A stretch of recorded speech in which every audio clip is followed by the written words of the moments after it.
ಅಮ್ಮ ನಿಮ್ಮ ಹೆಸರು? ಗೀತಾ. ಗೀತಾ. ಎಲ್ಲಿಂದ ಬಂದದು? ನಾವು ಬಾಗಲಕೋಟೆ ಕಮತಿಗೆ ಅಂತ. ಏನಾಗಿದೆ ಅಕ್ಕ ನಿಮ್ಗೆ? ತಲೆ ಹೊಡೆತ ಬಾಯಿ. ತುಂಬಾ ತಲೆ ಹೊಡೆತ ನೋವು ಉಂಟಾ? ಎಷ್ಟು ಸಮಯದಿಂದ? ಭಾಳ ದಿವಸ. ಬಹಳ ದಿವಸದಿಂದ. ಬಹಳ ಅಂದ್ರೆ ಸಾಧಾರಣ ತುಂಬ ವರ್ಷದಿಂದ ಇದೆ. ಯೇಸು ಗುಣ ಮಾಡ್ತಾ ಟ್ರೀಟ್ಮೆಂಟ್ ತಗೊಂಡಿದ್ದೀರಾ? ಅದಕ್ಕೆ ತಗೊಂಡಿದ್ದು ಕಡಿಮೆ ಆಗಿಲ್ಲ. ಏನು ಕಡಿಮೆ ಆಗಿಲ್ಲ. ಯೇಸು ಈಗ ಗುಣ ಮಾಡ್ತಾ ನಂಬ್ತೀರಾ ಅಕ್ಕ? ನಾನಲ್ಲ ಗುಣ ಮಾಡೋದು, ನಾನು ಮನುಷ್ಯ ನಿಮ್ಮ ಹಾಗೆ. ಅದು ಯೇಸು ಗುಣ. ನಾನು ಪ್ರಾರ್ಥನೆ ಮಾಡ್ತೇನೆ ಅಷ್ಟೇ, ಯೇಸು ನಿಮಗೆ ಸೌಖ್ಯ ಕೊಡ್ತಾರೆ. ಆಯ್ತಾ? ಕಣ್ಣು ಮುಚ್ಚಿ. ತಂದೆ ದೇವರೇ, ಯೇಸುವಿನ ನಾಮದಲ್ಲಿ ಪವಿತ್ರ ಆತ್ಮನ ಸಹಾಯದೊಂದಿಗೆ ಕರ್ತನಿನ ಪಾದ ಪೀಠಕ್ಕೆ ಬಂದಿದ್ದಾನೆ. ಈ ಸಹೋದರಿಯ ಸೌಖ್ಯಕ್ಕಾಗಿ ನಾನು ಪ್ರಾರ್ಥನೆ ಮಾಡ್ತೇನೆ. ಕಳೆದ ಅನೇಕ ವರ್ಷಗಳಿಂದ ಕರ್ತನೆ ಇವರು ತಲೆನೋವೇದನೆಯಿಂದ ಅವರು ಯಾತನೆ ಪಡ್ತಾ ಇದ್ದಾರೆ ಸ್ವಾಮಿ. ಕರ್ತನೆ ಎಷ್ಟೇ ಔಷಧಿ ಮಾಡಿದ ಸೌಖ್ಯವಾಗದ ಕಾಯಿಲೆ ಒಂದೇ ಕ್ಷಣದಲ್ಲಿ ಕರ್ತನೆ ಯೇಸು ಸ್ವಾಮಿಯಿಂದ ಸೌಖ್ಯ ಮಾಡ್ಲಿಕ್ಕೆ ಸಾಧ್ಯ.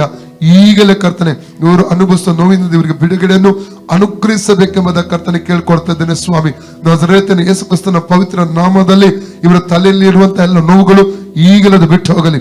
ತಲೆಯ ನರಗಳ ಮೇಲೆ ಸೌಖ್ಯ ರಿಲೀಸ್ ಮಾಡ್ತಾನೆ, ತಲೆ ಮೇಲೆ ಸೌಖ್ಯ ರಿಲೀಸ್ ಮಾಡ್ತಾ ಇದ್ದೇನೆ. ಫ್ರೀ ಆಗಲಿ.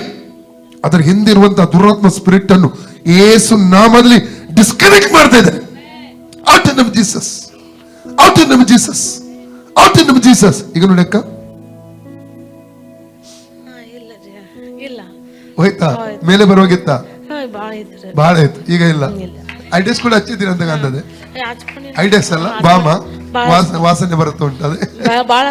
ಬಹಳ ನೋಯ್ತು. ಈಗ ಹೋಯ್ತು. ಆ ಕಡೆ ಇವ್ರ ಮುಖ ನೋಡಿ ಸ್ವಲ್ಪ. ಆ ಕಡೆ ಅಕ್ಕ ನೋವಿನಲ್ಲಿ ಮುಖ ಇದಾಗಿತ್ತು ಅವರದು.